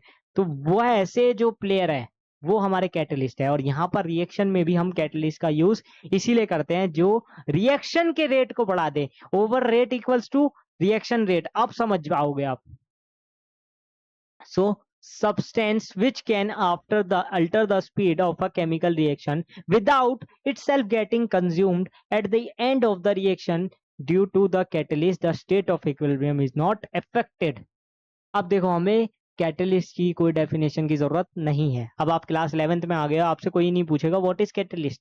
ठीक है, ये बात तो आपको पता होगी। ये तो पेपर में लिखने के लिए ये तो नहीं आएगा कि कैटलिस्ट क्या होता है, कैटलिस्ट बताओ, कैटलिस्ट का इफेक्ट क्या होता है। लेकिन इक्विलिब्रियम पे ये आपको पता होना चाहिए। तो मैं आपको एक चीज बताऊं, इक्विलिब्रियम पे रिएक्शन दोनों साइड जा सकती है, प्रोडक्ट साइड भी और रिएक्टेंट साइड भी। मतलब प्रोडक्ट फॉर्मेशन भी और रिएक्टेंट की तरफ भी चल जाए, यानी रिवर्स भी और बैकवर्ड भी, दोनों साइड जा रही है। तो क्या वहां पर, तो क्या वहां पर, एक और बार पूछ रहा हूँ, कैटलिस्ट का कोई इफेक्ट होना चाहिए?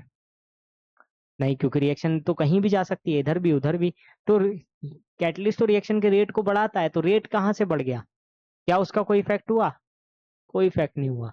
लेकिन हाँ, वो रिएक्शन की स्पीड जो होता है ना, रिएक्शन होने की जो स्पीड है उसको अल्टर कर सकता है, उसको बढ़ा जरूर सकता है, लेकिन इक्विलिब्रियम पे कोई इफेक्ट नहीं होता। तो ये मान के चलो इसका कोई इफेक्ट नहीं होगा, या फिर इक्विलिब्रियम इस पे डिपेंड नहीं करता है। बहुत ही सिंपल है, कोई इफेक्ट नहीं होगा। कंफ्यूज करने के लिए क्वेश्चन दिए जाते हैं ये वाले, कैटलिस्ट वाले। कैसे क्वेश्चन आते हैं मैं आपको बताऊंगा अभी। जैसे यही क्वेश्चन दिया हुआ है, बहुत बच्चे इसको तो सही कर देंगे, इसके अगले वाला गलत कर आएंगे। ये वाला तो सबको पता है, the chemical equilibrium of a reversible reaction is not influenced by. अब देखो कंफ्यूज करने के लिए क्या लिख दिया, रिवर्सेबल रिएक्शन। और मैंने आपको पहले ही लेक्चर में सबसे पहले बताया था कि इक्विलिब्रियम कहाँ अटेंड होता है, रिवर्सिबल रिएक्शन में या रिवर्सिबल रिएक्शन में? रिवर्सिबल रिएक्शन में। तो यानी कि यहाँ पर इक्विलिब्रियम अटेंड हो सकेगा, यहाँ पर इक्विलिब्रियम अटेंड हो सकेगा। और इक्विलिब्रियम किस पे डिपेंड नहीं करता है, कैटलिस्ट पे डिपेंड नहीं करता।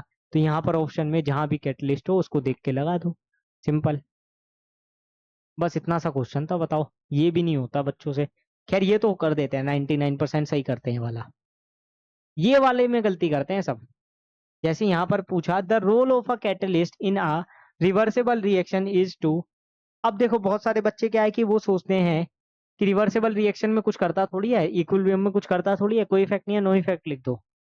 लेकिन मैं आपको बताऊं, वो कम से कम रिएक्शन का स्पीड तो बढ़ा ही रहा है, रिएक्शन की स्पीड तो बढ़ा रहा है। अब इसमें आप कहोगे कि कौन सी रेट बढ़ा रहा है, फॉरवर्ड रिएक्शन का या बैकवर्ड रिएक्शन का? तो आपको उतना नहीं देखना। बहुत बच्चे क्या करेंगे, सेकंड ऑप्शन करेक्ट करके आएंगे कि उसने इंक्रीज करा दिया फॉरवर्ड रिएक्शन का रेट, कुछ बैकवर्ड रिएक्शन का करके आएंगे, वो बिल्कुल ही गलत है। तो देखो एक एक ऑप्शन पढ़ के देखते हैं।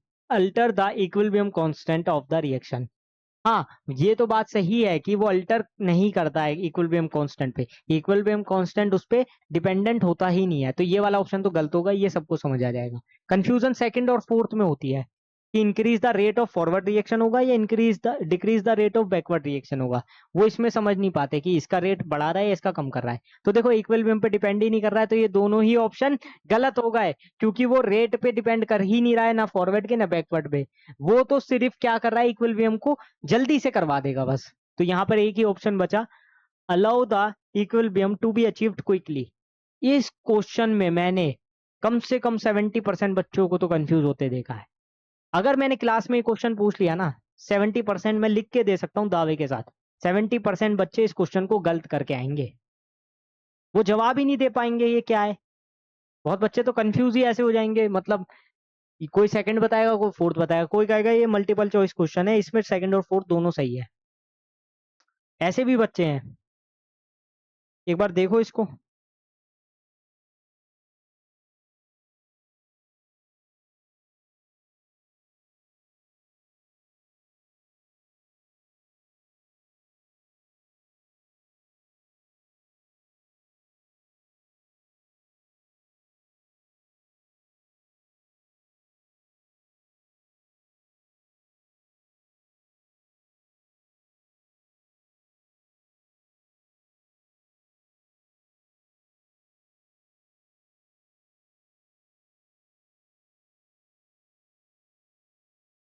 ठीक है ना, समझ पा रहे हो ना, थोड़ा थोड़ा तो समझ ही रहे होगे।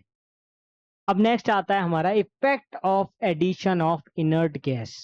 अब आप कहोगे इसका मतलब क्या है कि इनर्ट गैस ऐड कर रहे हैं किसी में और उसका क्या इफेक्ट होगा। अरे बहुत सिंपल है, मैं आपको बता रहा हूँ। अगर आप समझना चाहोगे ना इसको, बहुत आसानी से समझ सकते हो। इनर्ट गैस क्या होती है, पहली बात आपको ये पता होनी चाहिए। नोबल गैस या इनर्ट गैस क्या है, इनर्ट गैस कॉन्फ़िगरेशन क्या है, नोबल गैस कॉन्फ़िगरेशन क्या है। तो सिंपली मैं आपको बताना चाहूंगा कि इनर्ट गैस आपकी वो होती है जो ग्रुप 18 में होती है। एक तो पीरियोडिक टेबल में अगर मैं बात करूं ग्रुप 18 में होती है, और जो स्टेबल कॉन्फ़िगरेशन रखते हैं, जैसे हीलियम है, नियोन है, आर्गन है, क्रिप्टन है, तो ये सब जिनोन है, ये सब हमारी क्या है, इनर्ट गैसेज है। अब इनमें क्या हो, इस केस में हम क्या देखेंगे कि हम किसी केमिकल रिएक्शन में या रिवर्सिबल रिएक्शन में जब इनर्ट गैस को ऐड कर रहे हैं तो उससे क्या इफेक्ट पड़ रहा है। अब इसमें दो केस आते हैं, एट कांस्टेंट प्रेशर और एट कांस्टेंट वॉल्यूम। इन दो केस को समझ लो बस अच्छे से, इन दो केस को। जैसे मैं आपको पहले बताऊंगा कांस्टेंट वॉल्यूम वाला, फिर मैं आपको बताऊंगा कांस्टेंट प्रेशर वाला। एक एक चीज को मैं आपको क्लियर करवा दूंगा, एक एक चीज को। ठीक है। अब देखो, जब हम इनर्ट गैस के मॉलिक्यूल्स, मतलब इनर्ट गैस को जब भी ऐड करेंगे, तो एक चीज सोचो, रिएक्टेंट साइड में अलग मॉलिक्यूल्स है, रिएक्टेंट साइड में अलग मॉलिक्यूल्स है, क्या वो इनर्ट गैस से रिएक्ट कर पाएंगे? नहीं। रिएक्ट क्यों कर पाएंगे, क्यों कर पाएंगे, रिएक्ट नहीं कर पाएंगे। तो जो मोल्स है, क्या उसमें चेंज होंगे? जो प्रोडक्ट साइड है या फिर जो रिएक्टेंट साइड है, उसमें कोई चेंज होगा? नहीं, उसमें कोई चेंज नहीं होगा। तो एक बार ये तीनों चीजें पढ़ लो। Addition of an inert gas increases the number of moles of gas in the system. Inert gas molecules do not interact with the reactants और the product molecules. No change in the moles of the reactant and the products. एक बार इस चीज को पढ़ लो जो अभी मैंने बताया, फिर मैं आपको कांस्टेंट वॉल्यूम या फिर कांस्टेंट प्रेशर वाली चीज क्लियर करवाता हूँ। ठीक है। अब देखो, effect of addition of an inert gas, कि मैंने इनर्ट गैस ऐड कर दी है, इसका क्या इफेक्ट होगा। अब दो केस बनेंगे, एट कांस्टेंट वॉल्यूम और at constant pressure. At constant volume और कांस्टेंट प्रेशर क्या क्या चीजें होगी। तो देखो, कांस्टेंट वॉल्यूम का तो बिल्कुल सेम है कि कोई चेंज नहीं होता, कांस्टेंट वॉल्यूम पे कोई चेंज नहीं होता। Partial pressure of gaseous reactants and product do not change, QP do not change. QP क्या होता है, हमारा रिएक्शन क्वेश्चन। तो जब ये चेंज ही नहीं होगा तो इसका मतलब कोई चेंज ही नहीं होगा। तो यानी डेल्टा वी पे क्या है, बहुत ही आसान है, याद कर लो कि कोई इफेक्ट नहीं होगा, नो चेंज। कोई इफेक्ट नहीं होने वाला है, यानी कि नो चेंज, कोई चेंज नहीं होगा। जैसे ये रिएक्शन लिखिए ए टू बी, और यहाँ लिखिए ए टू टू बी, यहाँ लिखिए two A two B. Delta N G यहाँ पर देखोगे तो यहाँ पर जीरो है। इस केस में देखोगे तो delta N G two minus one यानी कि वन है। इस केस में देखोगे डेल्टा एन जी तो वन माइनस टू यानी कि माइनस वन है। तीनों केस में डेल्टा एन जी कुछ भी हो, लेकिन जब हमारा कांस्टेंट वॉल्यूम आ गया, उस केस में हमें कोई चेंज नहीं करना। अब प्रेशर की कहानी देखते हैं, कांस्टेंट प्रेशर पे क्या होगा। यहाँ पर देखो, आपको कुछ ना कुछ चेंज देखने को मिलेगा। अब यहाँ पर जहां पर भी नंबर ऑफ मोल्स गैस के ज्यादा होंगे, उस तरफ हमें इक्विलिब्रियम शिफ्ट होता दिखेगा। ठीक है। ये वॉल्यूम वाला केस मैंने आपको करवा भी तो रखा है ना, ये तो मैंने आपको बताया था कि कैसे करना है। ठीक है। अब देखो, जैसे कि पी टोटल कांस्टेंट है कांस्टेंट प्रेशर पे, तो जब हम इनर्ट गैस ऐड कर रहे हैं तो एन टोटल क्या हो जाएगा।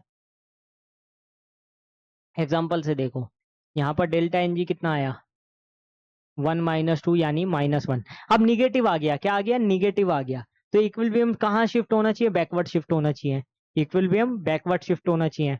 क्यों? क्योंकि वॉल्यूम क्या कहता है कि वॉल्यूम बढ़ाने पर क्या होना चाहिए, वॉल्यूम बढ़ाने पर क्या होना चाहिए कि डेल्टा एन जी जहां नेगेटिव है वहां बैकवर्ड जाएगा, जहां पॉजिटिव है वहां फॉरवर्ड जाएगा। कांस्टेंट प्रेशर है ना, प्रेशर चेंज नहीं हो रहा है, प्रेशर चेंज नहीं हो रहा है, ये तो वॉल्यूम पे डिपेंड कर रहा है ना, इनर्ट गैस वाला केस, कि वॉल्यूम क्या है कंटेनर का। अगर वॉल्यूम बढ़ा दिया तो जो हमारा डेल्टा एन जी है, नेगेटिव है तो बैकवर्ड और पॉजिटिव है तो फॉरवर्ड।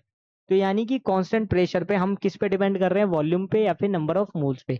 और हमें पता है वॉल्यूम बढ़ाने पर क्या होता था, जिस साइड नंबर ऑफ मोल्स ज्यादा है उस तरफ शिफ्ट हो जाता था। वही चीज लिखेंगे, equilibrium shift in that direction where the number of moles of gas is more. मतलब वही वॉल्यूम वाला केस है, सिंपल। कि जहां नंबर ऑफ मोल्स ज्यादा होते थे वहां पर इक्विलिब्रियम शिफ्ट हो जाएगा।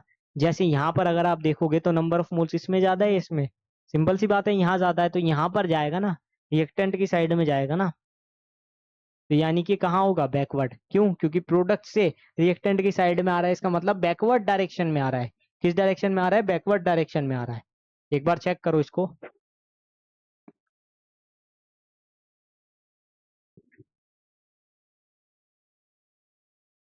अरे खत्म हो गया इतनी जल्दी? बस यही था।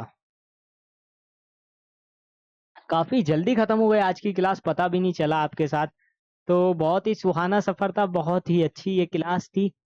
मैं ये कहना चाहूंगा कि इतनी अच्छी क्लासेस अगर आपकी रोज हो तो आपको सही मायने में मैं बताऊं ना, आपका बहुत बेनिफिट है।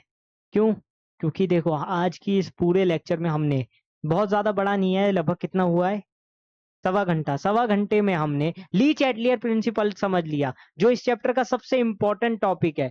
या मैं ये कहूं कि उसमें से ही सबसे ज्यादा क्वेश्चंस आपके आते हैं। तो अगर हमने इतना इम्पोर्टेंट चैप्टर, वो इम्पोर्टेंट चैप्टर तो खैर ये है ही, इतने इम्पोर्टेंट चैप्टर का भी, इतने इम्पोर्टेंट टॉपिक को हमने इतने कम टाइम में समझ लिया, और ऐसा भी नहीं कि खराब, पूरा समझ लिया है एकदम एडवांस लेवल तक, कि अब कोई भी क्वेश्चन आएगा पेपर में वो हो जाएगा। तो आप समझ पा रहे हो हम कितना तेजी से चल रहे हैं। और इस चैप्टर के हमने 4 लेक्चर अभी तक किए हैं। इन चारों लेक्चर के रिवीजन में हमने बहुत ज्यादा टाइम नहीं, लगभग 4 सवा 4 घंटे का टाइम दिया होगा। तो 4 सवा 4 घंटे में हमने ये चैप्टर रिवाइज कर लिया है। तो आप देख रहे हो कितनी तेज स्पीड से हम भाग रहे हैं। और अभी आपको पीवाईक्यू सॉल्यूशंस भी देखने को जरूर मिलेंगे इस चैप्टर के। तो वो भी एक चीज है, वो भी मैं करवाने वाला हूँ। तो आप जुड़े रहें हमारे साथ, ऐसा नहीं कि आप छोड़ के चले जाएं, क्योंकि देखो आपके प्यार की हमें बहुत ज्यादा जरूरत है, आपके साथ की हमें बहुत ज्यादा जरूरत है। अगर आप ऐसे ही साथ देते रहेंगे, आप ऐसे ही साथ रहेंगे, तो देखो आपका भी फायदा है, हमारा भी फायदा है। मैं आपके लिए और भी अच्छा कंटेंट लाता रहूंगा, ट्राई करूंगा कि इससे भी और अच्छा कंटेंट लेकर आऊं। अगर आपको और कौन सा चैप्टर चाहिए, आप हमें कमेंट करके जरूर बताएं कि कौन सा टॉपिक अब मैं इसके बाद लूं, कौन सा टॉपिक लूं ये बता दें, ठीक है? मैं वो वाला टॉपिक ही आपको करवा दूंगा। मेरे को कोई भी दिक्कत नहीं है, सिंपली। बल्कि मेरा तो फायदा ही है, मेरा तो फायदा ही है ना। आपको जो चाहिए आप बताओ, आपको डिमांड एंड सप्लाई वाला काम है।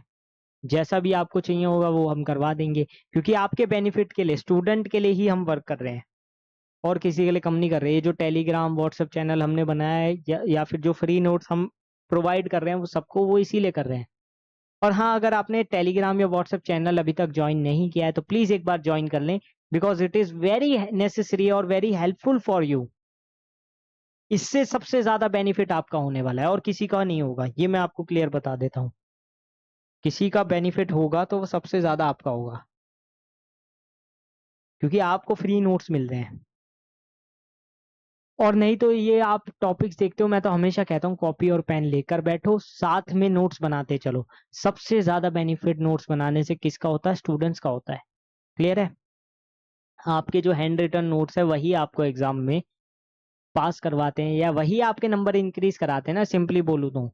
नंबर इंक्रीज करने का सबसे सिंपल फॉर्मूला क्या है? नोट्स बनाओ। नोट्स बनाओ, लिखते चलो, चीजें आसान हो जाएगी, अपने आप होती चल जाएगी। क्लियर है? तो इसी के साथ मैं आज खत्म करता हूँ इस क्लास को। मैं उम्मीद करता हूँ आज जो भी मैंने कराया है वो आपको समझ आ गया होगा। और और भी कोई अगर आपको दिक्कत है, तकलीफ है, कोई भी आपको क्वारी है, तो आप नीचे दिए गए डिस्क्रिप्शन में, हाँ, व्हाट्सअप व्हाट्सअप का नंबर भी दिया हुआ है नीचे, टेलीग्राम का भी नंबर दिया हुआ है डिस्क्रिप्शन में, जाके आप चेक कर सकते हो और ज्वाइन कर सकते हो। वैसे भी टेलीग्राम कम्युनिटी ज्वाइन करने में क्या है, उसमें ज़्यादा अननेसेसरी मैसेजेस भी नहीं आएंगे और ज़्यादा बेटर भी रहेगा। तो उसे आप ज्वाइन कर लें। जो भी आपके डाउट्स हो आप उस पर क्लियर कर सकते हैं, क्लेरिफाई कर सकते हैं। हम ऑलवेज रेडी रहते हैं आपके लिए, ठीक है? और रहना भी चाहिए मेरे को लगता है, क्योंकि टीचिंग का सबसे ज्यादा इम्पोर्टेंट जो आज के टाइम में इफेक्ट हो चुका है वो ये है कि स्टूडेंट्स एंड टीचर बहुत अच्छे से कनेक्टेड है। अभी हम ऑनलाइन क्लासेस देख रहे हैं, शायद मैं आपको कभी देखा भी नहीं होऊंगा, आपने तो मुझे देख लिया लेकिन मैं आपको नहीं देख पा रहा हूँ। ये एक चीज है, क्योंकि हम रिकॉर्डेड लेक्चर्स यहाँ पर डाल रहे हैं, और रिकॉर्डेड लेक्चर में इतनी ज्यादा अवेलेबिलिटी नहीं होती है कि मैं आपको देख भी पाऊँ लाइव क्लास की तरह। तो वो वाली चीज है। हाँ, लाइव क्लासेस भी करते हैं, कुछ बच्चे हमारे से कनेक्टेड होते हैं, क्वेश्चन भी पूछ लेते हैं लाइव क्लास में, वो एक अलग चीज है। लाइव सेशन भी हम आगे आने वाले टाइम में एक बड़े सोर्स पे या एक बड़े पैमाने पे करने वाले हैं, वो भी अपने दिमाग में है चीज। तो जो भी स्टूडेंट वेलफेयर के लिए होगा वो हम करने वाले हैं। तो जुड़े रहें हमसे, चैनल को सब्सक्राइब करें, वीडियो को लाइक करें, कमेंट करके बताएं कैसा लगा, और आने वाले और भी टॉपिक्स के लिए ऐसे ही जुड़े रहें, ऐसे ही वीडियोस देखते रहें। तब तक के लिए चलते हैं, मिलते हैं नेक्स्ट क्लास में। तब तक के लिए bye, thank you and stay tuned with us.